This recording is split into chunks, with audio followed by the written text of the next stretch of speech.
Hey, what's going on, everybody? I'm the Joker, baby! And today we're going to talk about a game I played, Vanilla Ariadna versus Shasvastii in Uplink Center. And for those who do not know, that is a simplified acquisition with no classifieds. So with that, let's get into the game. So, um, in Uplink Center, I don't feel I need a custom list to stray from this list, which is what I played in the last game. I talk about it in detail at the beginning of my prior video. So if you are interested, please go watch. I'll just say that it is a very uh, aggressive list. And in this game, I'm going to go second. So we get to see how it will fare when instead of doing the alpha strike, I will have to withstand an alpha strike. My opponent is playing Shasvastii, and let's go through his list. So to start it off, we have a mentor, good whip 14 lieutenant with counterintelligence. And, between it being camo and the decoy being camo, it's a safe lieutenant. Next, we have a Sheskin Harris. We have Sheskin with two Nox specialists, a paramedic, and a hacker. As you recall, might recall, in the first mission, we were playing supplies, so the paramedic gets the bonus on that, and then having a hacker, of course, is good.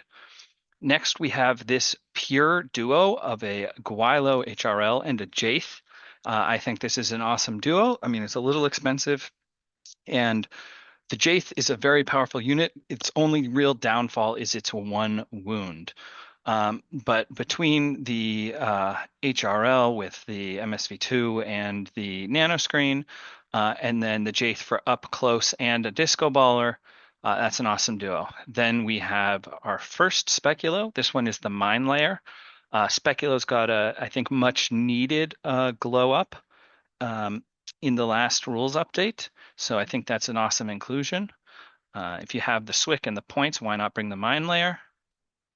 We've got MedTech and a Slave Drone, Fast Specialist, and can pick up our REMs. Speaking of which, we have two Icadrons. How can you not? Probably the best 9 points you can spend, best 9 point model in the game. Then moving to group two, we have a second Speculo, boarding shotgun. We have a Q drone Thunderbolt, harder to get in bad range. You can't really minus 12 it because instead of going to minus 3 over 42 or whatever, it goes into 0 over 32, sorry. Then we just have an R drone and a Taiga. So overall, I think this is a strong Shasvastii list. I think it brings all the strong Shasvastii elements, that being a Sheskin and a Harris, this pure Gwylo duo, and the two Speculos. I think those are some of the reasons one might decide to play Shasvastii. So, as I stated, we do our lieutenant rolls. He wins and snap picks first turn. We are both aggressive players, and he wants to be the aggressor. So let's get into deployment. So I select this side of the table because I feel like it's more comfortable. There's more comfortable places for me to possibly put Veronin. And unfortunately, this picture is after reserves. So let's just go through what we have now. So we have a decoy here, a Strelok, a mine, and a chasseur. We have a Warcore standing. We have a Bearpod controller. First tractor mole prone up here. We have the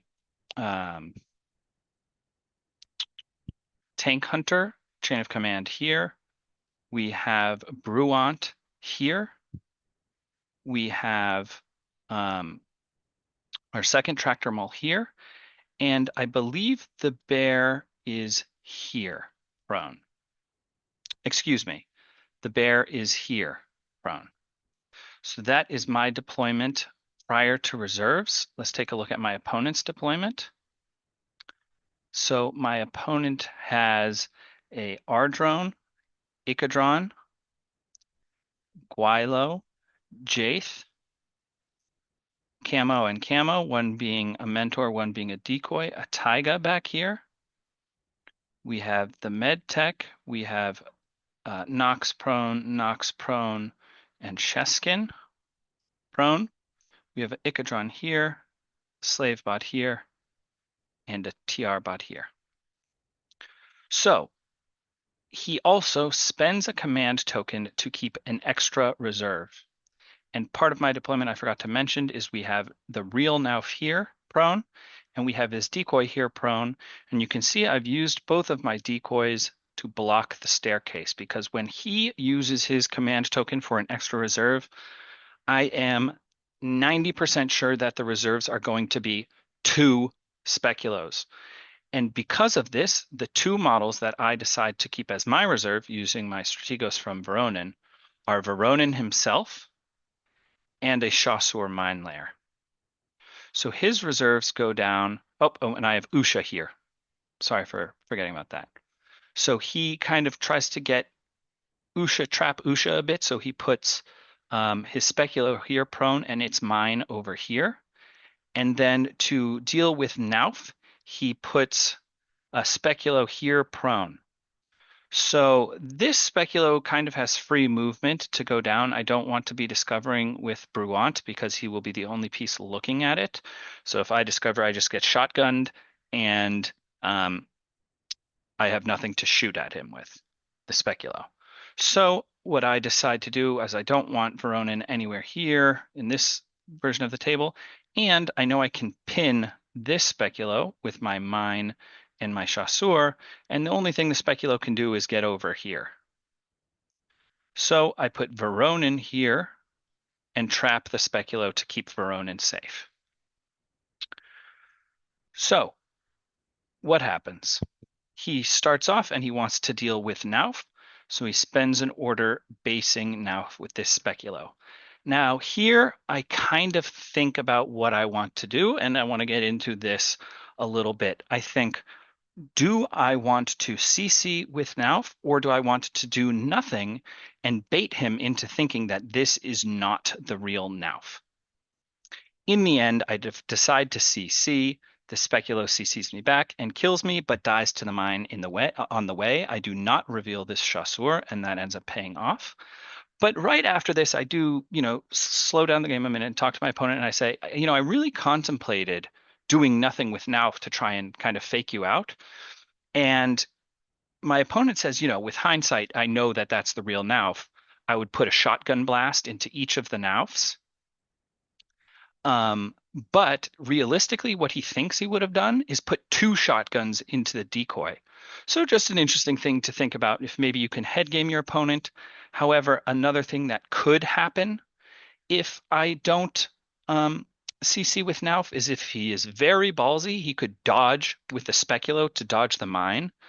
And then if he survives the mine somehow, then I'm in a bit of trouble, thinking that, he's maybe prone here, ready to CC now. So not saying that CCing was the right choice, but just an interesting little minutia to think about it. So once that is done, we have Nauf dead, we have the speculo dead, we have this mine detonated. He decides to start moving his Guilo duo. He wants to come around here. So he starts moving this way, and then throws a little discover on this camo marker, which he doesn't know, but that's Bruant standing. I decide to do nothing with Bruant, and he fails the discover. So he continues moving. He comes over to here, and he fights Usha. Pretty unlucky for him. He takes a wound. Then the speculo decides to fight Usha, and that is unconclusive. This pretty much finishes all the orders in that group. So he takes a taiga, not this one. There was another one somewhere, and he kind of comes around, takes his chance fighting Usha because he couldn't think of anything else better to do with the orders, and the taiga dies. So I'm pretty happy with that. Too bad that I lost Nauf, but what are you going to do? And Usha has survived and even put a wound on the Guilo. So I am pretty happy about that. Let's go to the pictures of the end of his first turn. So here we are. We've got this unconscious taiga, and unfortunately for him, his last order was standing up the speculo to fight Usha, and he decided to face this way because he was just hoping Usha would be dead, and this way he can, smoke, dodge, and anything, whatever tries to fight him that way. So on my first turn, the first thing I do, put 5 shots of assault pistol into the specular's back, put him down. Then Usha, who was prone, stands up and fights the Gwailo and puts him down. Um, he has requested a speedball, so I do not. And the Gwailo is right here prone, or the Jaith is right here prone. I don't want the Jaith to be able to pick up a speedball and resurrect this Gwailo. I was kind of lucky enough to put it down. I do not want to deal with it. So what I do is the bear comes around, climbs up here, puts the unconscious Specular to dead. I don't want it regenerating. Comes around this way. He is dodging with the Jaith because even though the Jaith will beat the bear in CC, the bear bases him and kind of gives him the impossible fork. Do you want to dodge? In which case I'll CC you. Do you want to CC me? Fine, I'll take the hit, and I'll chain rifle you. So he kind of dodges away. I just come up, coup de grace the Gwailo, and come back. And the reason I did this prior to using Margot and Duroc is because I wanted to drop Duroc right here, and he has cleverly faced the Gwailo this way, so it sees a lot, including where I want to drop Duroc. So once the Gwailo is completely dead, Duroc drops down. He dodges with his Taiga, decides to reveal and shotgun with the mentor. I had a feeling that this was a decoy and this was the real mentor. It turns out I am correct. So he dodges into CC with me, and I cannot remember the result of the shotgun, but I believe I take a wound. Also, the Taiga dodges into CC with me. I activate Duroc again, CC the Taiga. He takes another shotgun shot at me. The shotgun shot misses, and I kill the Taiga. And then with, what might be the final order, I come in and base his mentor. He shotguns me, so I double template him. Duroc goes unconscious and his mentor is dead. And I now know he will be in loss of the lieutenant, and I'm very happy with the end of my turn.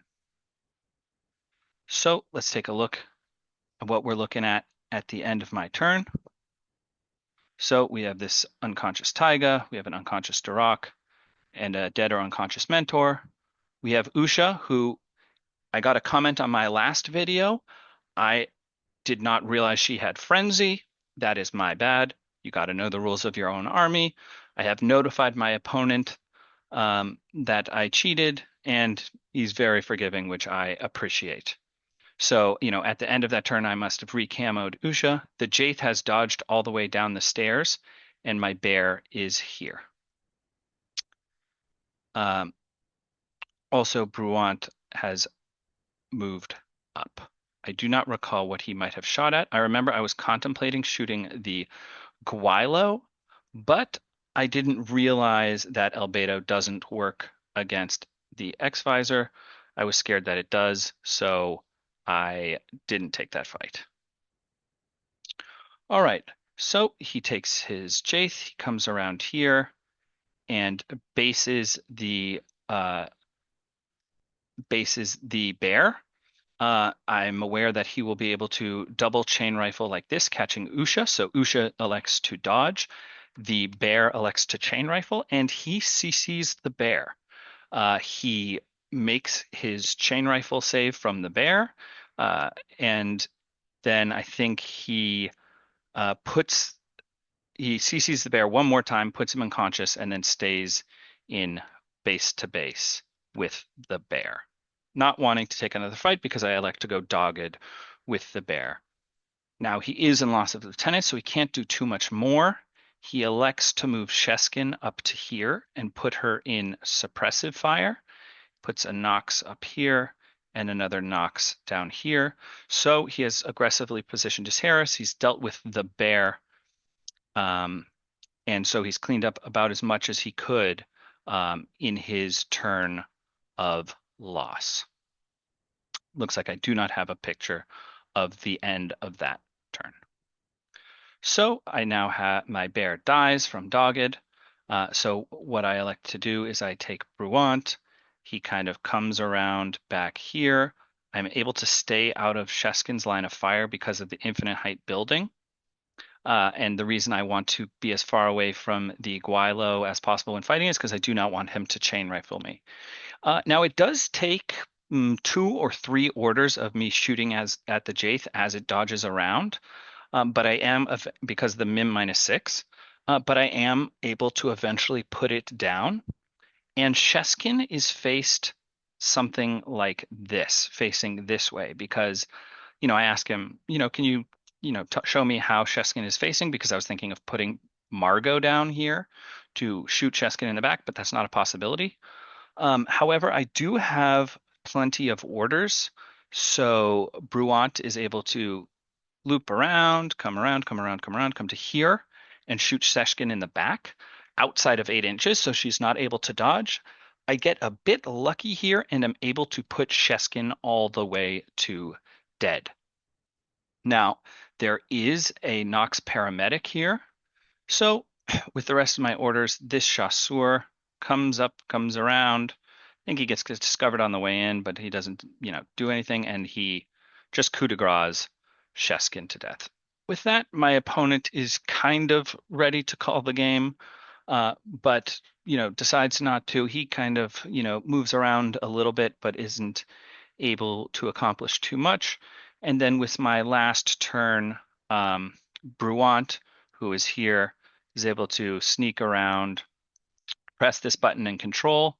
I end up dropping Margot down here, and she walk, walk, walk, walk, walk, walk, walk, comes here to control this console, and Usha comes around here and presses this button. So I was quite happy with how I was able to absorb his first turn, including counterintelligence, so I could only dock 1 order. So far the list has held up quite well. That is it for this one, and I will see you in the next one. Thanks, everybody. Have a good one.